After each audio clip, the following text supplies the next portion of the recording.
आज भारतीय जनता पार्टी के संस्थापक, जम्मू कश्मीर के संस्थापक पंडित प्रेमनाथ डोगरा, जो भारतीय जनसंघ से लेकर भारतीय जनता पार्टी तक पार्टी के संस्थापक रहे हैं, आज उनका जन्मदिन होता है 24 अक्टूबर को। सारे जम्मू कश्मीर में भारतीय जनता पार्टी ये दिन मनाती है। आज कश्मीर में भी हमने इस दिन को मनाया। पंडित जी के बारे में बताते हैं कि वो इतने मंजे हुए पॉलिटिशियन थे, इतने समाज के साथ जुड़े हुए पॉलिटिशियन थे कि जब जम्मू आते थे हमारे कश्मीर के नेता, चाहे वो बख्शी गुलाम अहमद थे या चाहे वो शेख अब्दुल्ला जी थे, तो ज़रूर उनकी कोठी पर आकर उनसे मिलते थे। पंडित जी वो आदमी थे जिन्होंने अपनी मरने से पहले, अपने जीवन को परमात्मा से विलीन करने से पहले उन्होंने अपनी कोठी को एक ट्रस्ट को दिया था और उसी कोठी में भारतीय जनता पार्टी का कच्ची छावनी में कार्यालय चलता है। आज भी वहाँ कार्यालय भारतीय जनता पार्टी का है। बेशक भारतीय जनता पार्टी ने एक नया कार्यालय बनाया है, लेकिन उस कार्यालय को अभी हम जम्मू डिस्ट्रिक्ट का कार्यालय मानकर उसको हम चलाते हैं। ये पंडित जी की ही ऐसी सोच थी कि उन्होंने अपनी कोठी को भी भारतीय जनता पार्टी के लिए समर्पित किया था। ऐसे पंडित जी को आज हम याद करते हैं। पंडित जी के आज के दिन पर हम सारे जम्मू में विशेषकर हम हर पोलिंग बूथ पर खेल कूद के कार्यक्रम करते हैं। जो स्थानीय खेले होते हैं, कबड्डी, खो खो और जो स्थानीय छोटे छोटे खेले होते हैं, उन खेलों को हम आज करते हैं। सारे जम्मू प्रोविंस में वो खेलें आज हर पोलिंग बूथ पर तकरीबन मैक्सिमम पोलिंग बूथ पर होगी। पंडित प्रेमनाथ डोगरा जी का चौक भी जम्मू में है। आज उस चौक पर सुबह कार्यक्रम होता है। उस कार्यक्रम को भी हम धूमधाम से आज मनाए हैं और यहाँ भी हमने पंडित जी को आज याद किया है और उनके चित्र को, उनके फ़ोटो को, उनके छाया चित्र को हमने पुष्पांजलि की। सब लोगों ने मिलकर पुष्पांजलि की। ये पंडित जी को आज हमने आज के दिन पर याद किया। सर, कश्मीर के अंदर लगातार टेररिस्ट अटैक होते हैं और आज भी जो है त्राल के अंदर एक नॉन लोकल जो है उसको गोली मार दी गई। ये बदकिस्मती है। अब आपने देखा कि ऐसा होना और इस चीज़ को जो यहाँ अनस्टेबिलिटी क्रिएट कर रहा है, उसको फ़ारूक अब्दुल्ला जी ने भी 2 दिन पहले जवाब दिया है।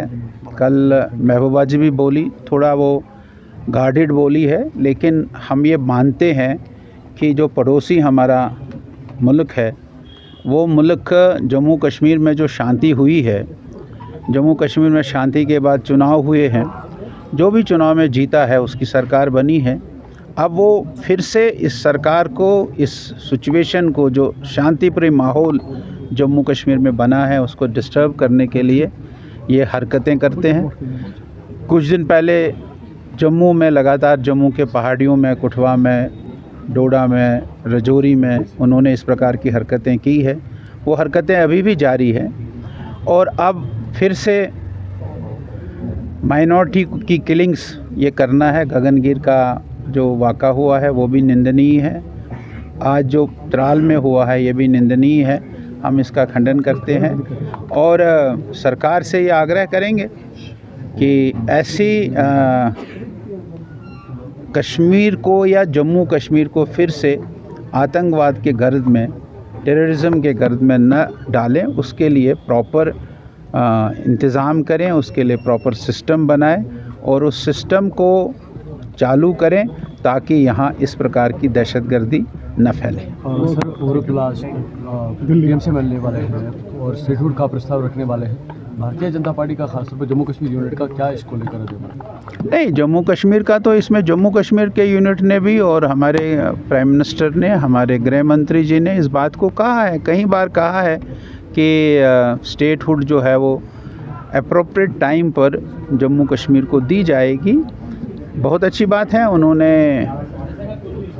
फर्स्ट कैबिनेट मीटिंग में आपने जो उनका चुनाव मंशूर था उसके मुताबिक उन्होंने रेजोल्यूशन पास किया है, उसको एलजी साहब ने भी मंजूरी दी है। उसको लेकर वो दिल्ली गए हैं। वो कल यूनियन होम मिनिस्टर से मिले हैं, आज रशिया से वापस आ रहे हैं प्रधानमंत्री, शायद उनसे भी मिलेंगे, तो अपनी बात रखेंगे। उनको बात रखने का हक है। उन्होंने अपने मंशूर में इस बात को कहा था, इसलिए हम इसको कोई ऐसा नहीं मानते हैं कि उन्होंने रखा है। बाकी देना न देना ये केंद्र सरकार तय करेगी। यहाँ एजेंसीज़ हैं, वो एजेंसीज़ तय करेगी कि ये अप्रोप्रिएट टाइम है क्या देने का। अगर अप्रोप्रिएट टाइम उनको लगेगा तो ज़रूर देंगे, उसमें कोई अब बात नहीं। कि ज़रूरत है इस वक्त अब स्ट्रीट फूड को वापस बहाल करने? नहीं, अगर ये किस्से जो रोज़ होते हैं ये नहीं होंगे, अमन बहाली होगी, तो फिर ठीक है।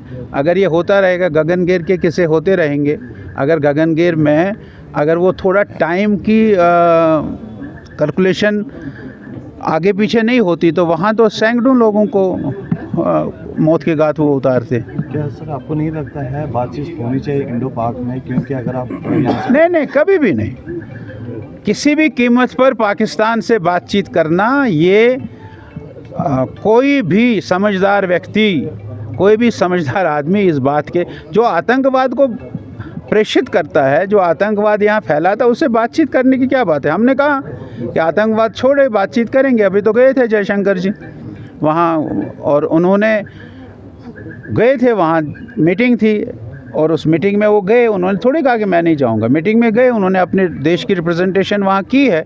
लेकिन जब तक वो मुल्क आतंकवाद को छोड़ेगा नहीं, आतंकवाद की हरकतें नहीं छोड़ेगा, और जो वांटेड टेररिस्ट वहाँ बैठे हुए हैं उनको हिंदुस्तान के हवाले नहीं करेगा, तब तक बात करने का कोई मतलब नहीं है। सलाउद्दीन को वापस करे वो, तो तब बातचीत हो सकती है। नहीं वापस करेगा तो कोई बातचीत करने का मतलब हम नहीं मानते।